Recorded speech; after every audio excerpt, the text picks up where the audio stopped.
Hey, good Monday morning, everybody. Meteorologist Greg Majeski back with you here in the Weather Nerds YouTube channel. Hope you're having a great day, getting ready for what's probably going to be a very active weather day here across a big part of the country. So I wanted to give you a morning update. Now, we are planning on doing live severe weather coverage going wall to wall beginning at about 4 o'clock this afternoon. And if you would like to participate in that, and if you're not yet a subscriber on this channel, please hit that subscribe button at this time. Hit that notification bell so you're alerted on when we begin that live broadcast. And also keep you on updates whenever we do our normal regular report updates here throughout the month and throughout the year. All right, we're going to first take a look here at the breakdown as far as the latest from the Storm Prediction Center as far as what is expected for today. Obviously, the big bullseye zone, at least the target zone, is going to be Minnesota, Wisconsin, down to Iowa, portions of Kansas, and into Missouri. That's where they enhance, and obviously the moderate risk is right there across Minnesota, Wisconsin, and into Iowa. Those are the zones that we're going to be watching closely here for today. Obviously, the severe weather risk stretches all the way down into the south central portion of the United States back toward Texas and Oklahoma under this slight risk in here. So we're going to go ahead and break this down by the categories here for today.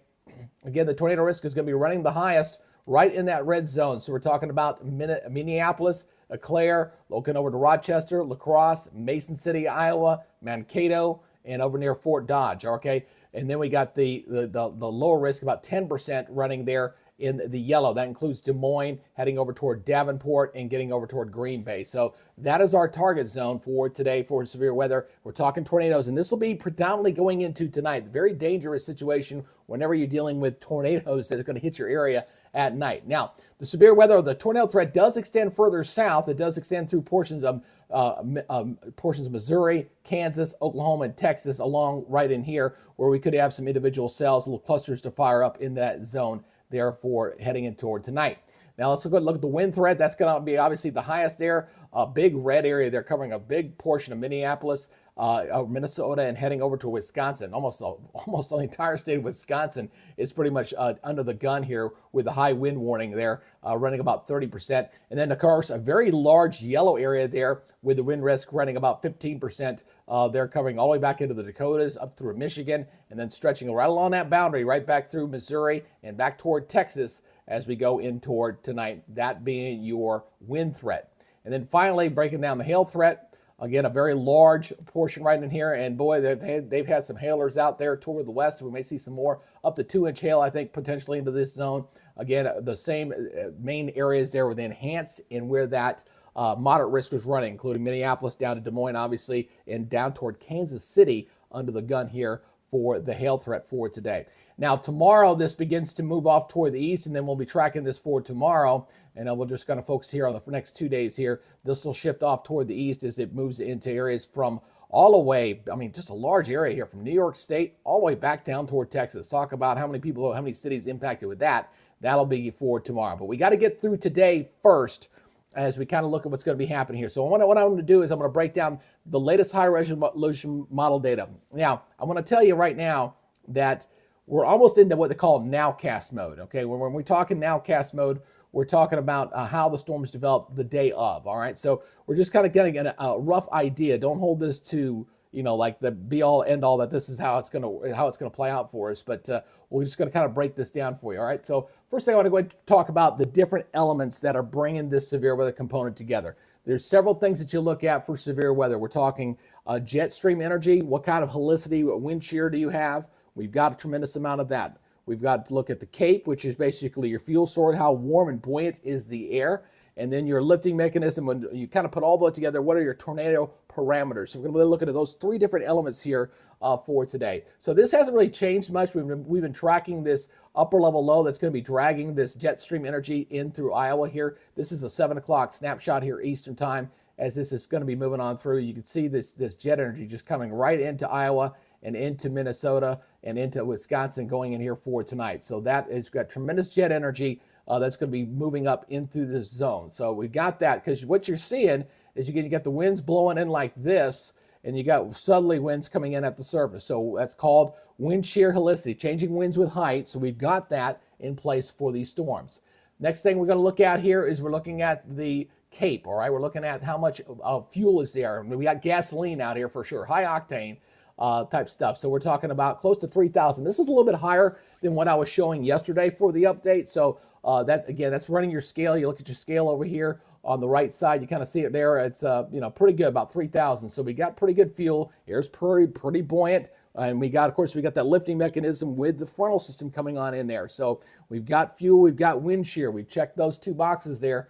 And then finally, we're looking at the significant tornado parameter. And this is at 5 o'clock. And boy, this has also gone up a little bit from yesterday as well, running about 5. So it's getting here on the low end of the high end of the scale down here, 1 through 9. So you're getting, when you get down into the blues range down here, you know you're looking pretty good here. So you can kind of track how this is going to go through here beginning to this evening. So again, we're talking about Minnesota, Iowa, and into Wisconsin. That's where the highest energies are going to kind of come in here going in for tonight. So here you got, they're going at 5, 6, 7. Here it comes. You see how high that goes there by 8 o'clock tonight. So that's 8 o'clock right there. And then moves on to that. And then it does go back to the south. We got to watch down here toward Missouri. Get my M's mixed up there. Kansas, also under this. So you got significant tornado parameters here lining up all the way along that line as we go through the overnight period here for tonight. So again, get ready for a pretty aggressive night here for tonight with this this significant weather here coming in here for tonight. So just kind of updating to see if the latest is changed much here, and it really hasn't.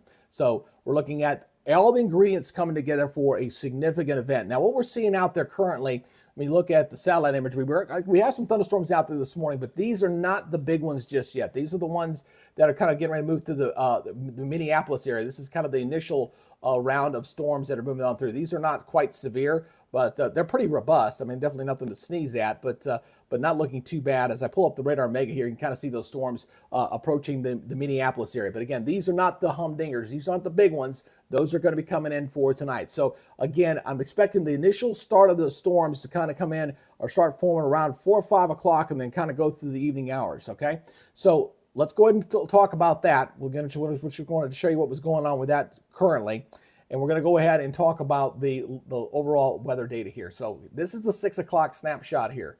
I'll back that up just one more there. By 4 o'clock, not really showing a whole lot. So we're watching this area in here.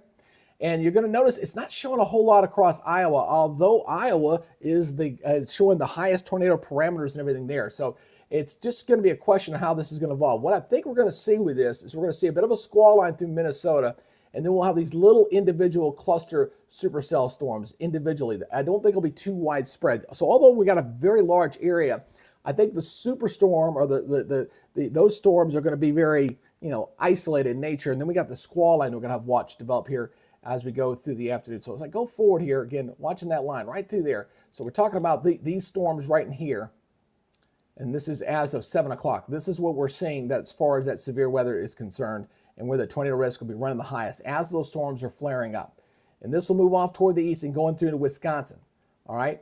Now you're looking at Iowa and you're going, well, it's not really showing a whole lot. But again, we're kind of getting into that nowcast mode. Now what we are seeing on this, if I pull back here further, is we do have these little clusters of storms that flare up down to the south as we go to the overnight hours. So we, like you see right there, going into 1, 2 o'clock in the morning, we get some more storms down here across Missouri and Kansas, and again, down here into Oklahoma. And you saw the significant tornado parameters were pretty decent with both of those. So again, we're talking overnight tornado threats here for Oklahoma, Missouri, Kansas, getting into Des Moines and into Iowa, parts of Iowa, and getting into Wisconsin. So again, we'll see how this works out here as we go in through tonight, as we kind of go shift from forecast mode into nowcast mode and kind of track where the storms are going to ultimately develop here. Like I said, we've got all the ingredients there. It's just a question of whether this is going to be a major outbreak or not. Right now, I'm thinking potentially a dozen or more tornadoes. I don't think this is going to be something on the scale of what we saw like last month when we had like 100 tornadoes. I don't think it's going to be quite that big.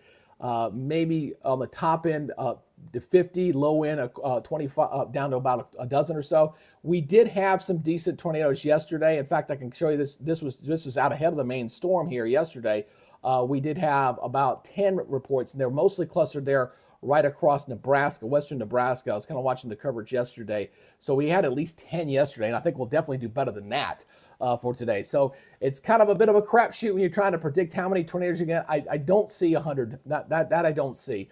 But could we get close to 50? We'll see. We'll see how this kind of works out. But what's been interesting is that none of the main models, the NAM, the HRR, have been overly crazy with where they're developing the thunderstorms and where the potential spin up will be. We're just kind of looking at the main ingredients, like I just showed you. We're talking about the wind shear. We're looking at the cape that's there. We're looking at the lift, the tornado parameters. They're all indicating, yeah, we're looking good.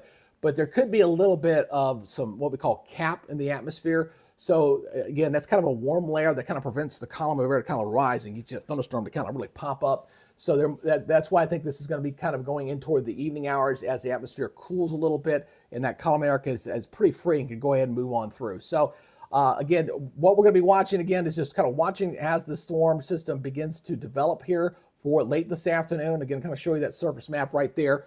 There's the low right there. It's dragging an upper level low behind it. That's what's dragging the jet stream energy. That's kind of energizing this. Kind of interesting. You're getting a little bit of snow back here across portions of Montana and into Wyoming this morning.